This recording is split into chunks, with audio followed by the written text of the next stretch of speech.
Assalamualaikum warahmatullahi wabarakatuh. Masih bersama saya Wahid Daryadi. Pada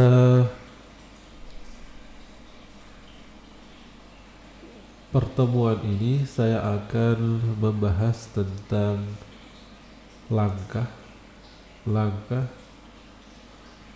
kita memiliki sebuah website. Memang banyak anggapan bahwa untuk memiliki sebuah website itu sangatlah sulit atau membutuhkan biaya yang sangat besar. Memang anggapan itu tidak 100% salah, tetapi mungkin kita perlu meluruskan bahwa sebenarnya kita bisa kok mendapatkan website itu dengan biaya yang sangat murah dan bahkan gratis. Kali ini saya akan membahas tentang bagaimana mendapatkan sebuah website itu, atau bagaimana kita memiliki sebuah website. Nanti kalau misalnya ada pertanyaan bisa disampaikan lewat komentar yang ada di bawah ini, di bawah akun atau di bawah kolom komentar ini. Baik, kalau misalnya ada pertanyaan bisa di-emailkan ke alamat kami cs@optimaintermedia.co.id atau mitradesign.com. Pengertian website. Sebelum saya berbicara tentang apa itu domain, apa itu hosting, dan bagaimana kita mendapatkannya, terlebih dahulu saya akan memberikan penjelasan tentang apa itu website. Website adalah kumpulan dari halaman-halaman situs. Di dalam sebuah web terdapat halaman-halaman, baik itu yang kita desain atau kita buat secara massal atau kita buat dari per halaman yang biasanya terangkum dalam sebuah domain. Di situ ada domain atau nama domain yang tempatnya berada di www atau di internet itu tadi, World Wide Web. Nah, ini mungkin ada beberapa level cara kita mendapatkan sebuah website. Yang pertama, untuk kita yang pemula, kita yang baru memulai untuk belajar membuat sebuah website, kita perlu mempelajari blog terlebih dahulu. Ya, ada blog gratis yang sudah disediakan oleh Google, itu yaitu Blogger atau blogspot.com. Nanti nama domain yang kita dapatkan adalah berupa sub. Kalau blogspot.com itu adalah domainnya, maka kita mendapatkan sub tadi. Contohnya media pembelajaran.blogspot.com atau yang lainnya, atau bisa juga dengan menggunakan WordPress. Ya, WordPress itu adalah blog. Ya, contohnya misalnya media pembelajaran, sistemnya seperti kurang lebih seperti Blogger tadi ya. Misalnya media pembelajaran.blogspot.com. Ini tidak memerlukan biaya, gratis ya. Kita tinggal mendaftarkan pada blogger.com itu tadi ya. Dan banyak tutorial-tutorial yang ada di YouTube. Yang kedua adalah level menengah. Ini menggunakan software namanya CMS, Content Management System.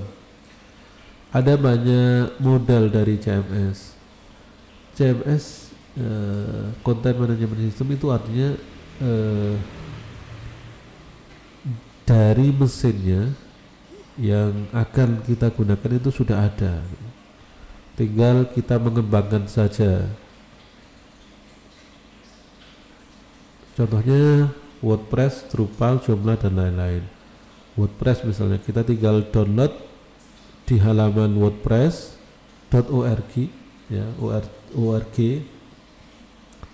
Setelah kita download lalu kita install pada hosting atau kita install pada komputer kita. Setelah kita install baru kita kembangkan, baru kita isi menu-menunya dan konten-kontennya. Ini juga sudah banyak sekali tutorial-tutorial yang ada di YouTube. Menengah ya, ini levelnya menengah. Jadi tidak ya ada kita masih perlu untuk belajar. Dan buku-buku juga sudah banyak. Tampilan-tampilan dari CMS ini ada yang free dan ada juga yang berbayar. Kalau kita memiliki uang lebih untuk membeli sebuah template atau tema yang menurut kita bagus, ya kita beli saja ya. Dan kalau kita mau mencari secara gratis di internet banyak juga ya. Kita bisa cari di Google ya, tema free tema itu ya. Lalu level yang ketiga adalah level sulit. Level sulit ini kita perlu memiliki beberapa pengetahuan bahasa pemrograman. Ya, mungkin kita harus tahu PHP, HTML atau pakai sistem framework dan lain sebagainya. Kita harus membuat sebuah website itu dari nol. Mungkin ini perlu kuliah khusus atau misalnya perlu belajar kursus ya, atau belajar otodidak dari buku-buku itu ya, banyak cara lah. Untuk bagi teman-teman yang belum paham tentang pemrograman mungkin bisa menggunakan cara yang kedua tadi. Ini cara yang relatif tidak terlalu sulit ya, dan tidak terlalu mudah. Itu dengan cara menggunakan CMS. Dan fasilitas yang diberikan oleh CMS itu menurut saya sudah cukup. Banyak fasilitas yang diberikan itu cuma-cuma juga ya, ada yang berbayar juga ya, tergantung apa yang ingin kita buat. Tapi menurut pendapat saya kalau hanya sekedar tulisan saja itu ya cukuplah dengan, atau tulisan dan gambar itu cukuplah dengan WordPress tadi atau CMS. Baik, lalu setelah selesai membuat sebuah website atau sistem berbasis web, ada 3 sistem tadi. Langkah selanjutnya adalah mengupload ke internet agar dapat diakses secara online, maka memerlukan tempat hosting dan nama domain. Setelah kita membuat website di komputer kita, kalau misalnya tadi menggunakan CMS atau menggunakan coding pribadi tadi yang agak rumit tadi, setelah kita mendapatkan file tersebut, Selanjutnya kita harus membeli yang namanya domain dan hosting. Web hosting, perusahaan web hosting adalah penyedia atau provider yang menyewakan tempat dengan kapasitas tertentu dan harga tertentu untuk menyimpan sebuah file website. Ya, ibaratnya kalau pada komputer ya hard disk gitulah. Lalu umumnya perusahaan web hosting sekaligus menjual website.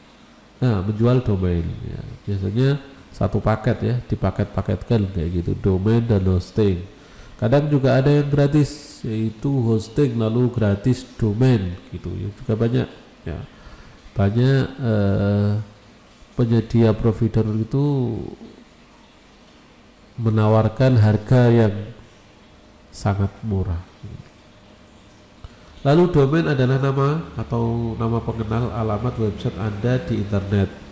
Ya, kalau pada sebuah telepon itu mungkin ya itu apa namanya nomor telepon gitu ya. Nomor telepon, lalu nomor telepon itu sebuah IP gitu. Jadi untuk menerjemahkan IP sebuah menerjemahkan sebuah IP pada nama itu untuk mempermudah ya. Jadi sebelum adanya nama itu berupa IP gitu. Di dalam hosting itu ada IP-nya. IP itu angka-angka terdiri dari berapa angka kayak gitu. Lalu kalau kita misalnya menggunakan angka itu bisa, tapi kan agak susah untuk mengingat. Dan untuk mempermudah itu maka digunakanlah nama domain itu. Misalnya nama kita atau nama pribadi kita atau perusahaan atau nama blog misalnya tulisan terkini.com kayak gitu, lebih mudah daripada kita menghafalkan angka-angka. Baik, untuk generik TLD itu ada bermacam-macam ya. .com misalnya itu tidak ada batasan sebenarnya penggunaannya, itu untuk komersil. Awalnya adalah untuk komersil, tapi sekarang sudah tidak ada batasan penggunaannya, dapat digunakan oleh siapapun gitu. Lalu biasanya setelah .com itu .net ya. Ketika tidak ada .com biasanya orang itu memilih .net. Awalnya untuk network, tapi sekarang sudah juga tidak ada batasan lagi. ORG itu biasanya untuk organisasi, tapi juga tidak ada batasan lagi. Kalau tidak ada .com, .net biasanya untuk ORG. Lalu .info. Nah, jadi ini sebuah nama domain yang belakangnya itu ya. Nanti bisa dipilih sendiri, tapi kemungkinan yang sering digunakan oleh orang adalah .com ini. Daftar nama domain berdasarkan negara. Kalau Indonesia adalah ID gitu. Jadi web ID, Go ID yang ada ID-nya itu biasanya Indonesia. GoID, ACID, ACID, web ID, or ID. Ada juga yang langsung .id. Harga domain .com misalnya itu 99.000, .net 129.000, info ini sesuai dengan harga yang dengan menggunakan dolar ya. .id itu 100.000. Ini yang ada persyaratan-persyaratannya di sini. Nanti ada shop seperti itu. Kalau .id itu ada biasanya ada persyaratan-persyaratannya. ORID, SCH itu ada dari kepala sekolah, permohonan kepala sekolah, ACID dari rektor, web ID KTP saja, ORID itu lembaga. Tabel daftar share hosting ini harga hosting ya kira-kira kalau 350 mega ya sekitar 192.000. Ini bisa dilihat sendiri, dan harga hosting itu tidak mengikat. Tutorial pembuatan web ada di internet, ada banyak, ada di YouTube juga. Mungkin kalau saya perkenalkan bisa ke youtube.com lalu /Mitra Desain. Jasa pembuatan web di Indonesia ada banyak. PT Optima Intermedia itu ada di Malang, tradesign.co.id, PT Pro Web Indonesia, PT Web Media Teknologi Indonesia dan lain-lain. Ada banyak ya.